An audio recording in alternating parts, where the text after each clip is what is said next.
शांति। 23 मार्च 2025 की मुरली से विशेष पॉइंट। पहला पॉइंट है, स्व उपकारी बन, अपकारी पर भी उपकार करो। सर्वशक्ति सर्वगुण संपन्न सम्मान दाता बनो।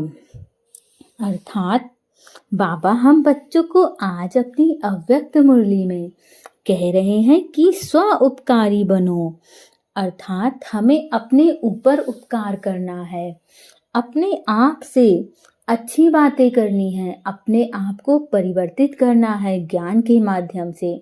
जब हम ज्ञान के माध्यम से स्वयं को परिवर्तित करते हैं तो हम अपने जीवन में अच्छे मूल्य जोड़ते हैं और हमारा जीवन अच्छा बनता है। हमारा जीवन तो अच्छा बनता ही है, परंतु हम जिन आत्माओं से जुड़े होते हैं साथ में उनका भी जीवन सुंदर बनता है। इसीलिए बाबा कह रहे हैं कि बच्चे स्व उपकारी बनो। स्व उपकारी का मतलब जो अपने ऊपर उपकार करता हो।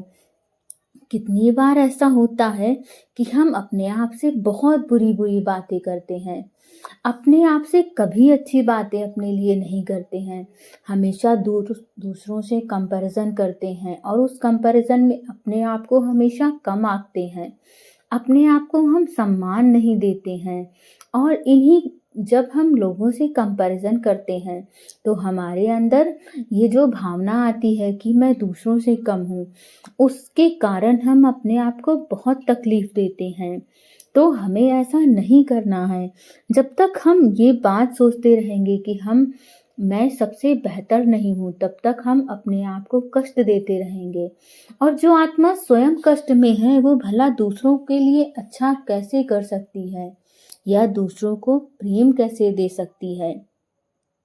इसीलिए पहले तो हमें खुद उपकारी स्वयं पर बनना होगा।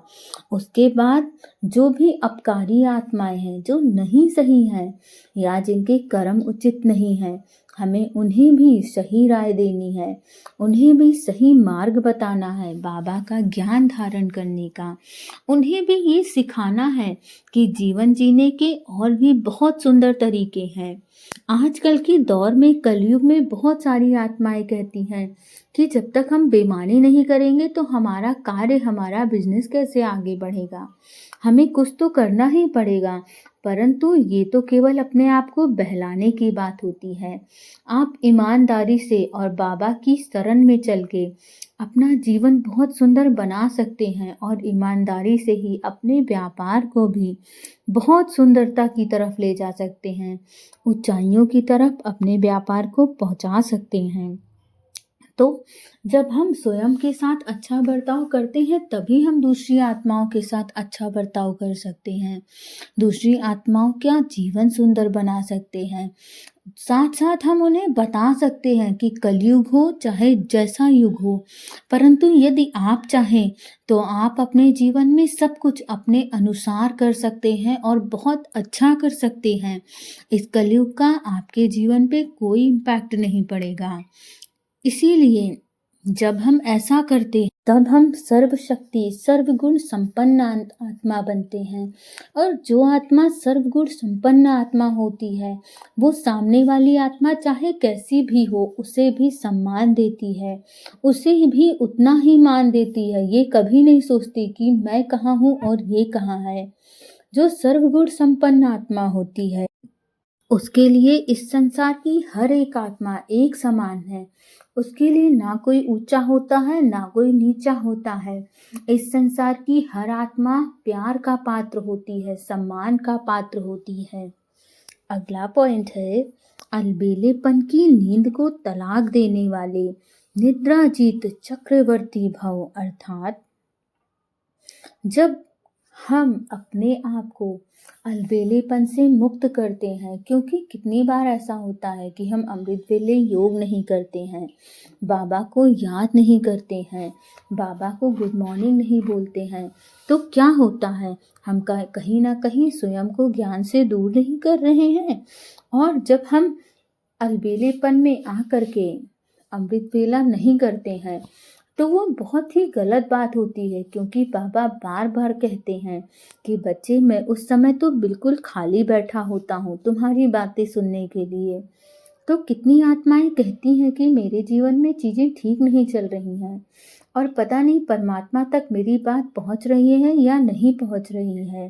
तो मैं आप लोगों से फिर से कहती हूँ कि सुबह का समय, अमृत वेले का समय सबसे विशेष होता है बाबा तक अपनी बात पहुंचाने का, बाबा तक अपने जीवन की समस्या का समाधान ढूंढने का। इसीलिए अमृत वेले योग ज़रूर करिए।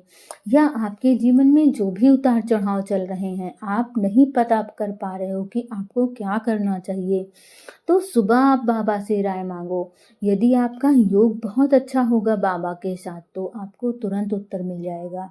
वरना बाबा के पास और बहुत सारे तरीके हैं, वो किसी ना किसी आत्मा से किसी ना किसी रूप में अपनी बात आप तक पहुंचा ही देंगे। ज़रूरत है तो आपको अपनी बुद्धि की लाइन क्लियर रखने की, और आपको तुरंत बाबा का उत्तर मिल जाएगा। तुरंत आपको एहसास होगा कि आज मैंने बाबा से तो यही पूछा था, और बाबा अपनी बात का उत्तर आपको दे देंगे। इसीलिए आपको अमृत वेले कभी नहीं मिस करना है, बाबा के साथ योग जरूर लगाना है। तभी हम निद्राजीत आत्मा बनेंगे और तभी हम चक्रवर्ती राजा बनेंगे। साक्षात्कार मूर्त बन भक्तों को साक्षात्कार कराने वाले अर्थात चक्रवर्ती बनने के लिए निद्रा जीत बनो। जब विनाश काल भूलता है तब अलबेलेपन की नींद आती है। भक्तों की पुकार सुनो, दुखी आत्माओं की दुख की पुकार सुनो, प्यासी आत्माओं की प्रार्थना की आवाज सुनो, तब कभी भी अलबेलेपन की नींद नहीं आएगी। तो अब सदा जागती ज्योत बन अलबेलेपन की नींद को तलाक दो और साक्षात्कार मूर्त बनो। बाबा इसीलिए कहता है, अगला पॉइंट है, तन मन धन मन वाणी कर्म, किसी भी प्रकार से बाप के कर्तव्य में सहयोगी बनो तो सहज योगी बन जाएंगे। अर्थात आज बाबा हम बच्चों को कितनी छूट दे रहे हैं। बाबा कह रहे हैं कि चाहे आप मेरे सहयोगी तन से बनो, चाहे मन से बनो, चाहे धन से बनो, चाहे वाणी से बनो, चाहे कर्म से करो।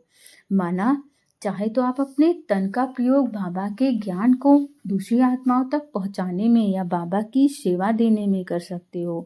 यदि आप अपने तन का प्रयोग नहीं कर सकते, माना आप अपने टाइम से बाबा के ज्ञान या बाबा की सेवा में सहयोग नहीं कर सकते, तो अपने मन से करो। ये सबसे सरल और सहज उपाय है। एक बार कोई आत्मा कह सकती है कि मेरे पास इतना धन नहीं है कि मैं बाबा को सहयोग कर सकूं, तो आपका मन तो है, आपके मन को बाबा में लगाने में या बाबा का सहयोगी बनाने में ना आपका पैसा जा रहा है, ना आपका समय जा रहा है, ना आपका तन जा रहा है कि आप वहां तक नहीं पहुंच पा रहे हैं। सबसे सरल और सुंदर उपाय है कि मन से बाबा का सहयोगी बनो, वाणी से सहयोगी बनो। आप जब जब लोगों के साथ अच्छा बोलते हो, अच्छा व्यवहार करते हो, जब लोगों के साथ अच्छे कर्म करते हो, तो आप एक कदम बाबा को सहयोग देते हो। और जो भी आत्मा बाबा को इन सब तरीकों से सहयोग देती है, वही आत्मा सहज योगी आत्मा बनती है। ओम शांति।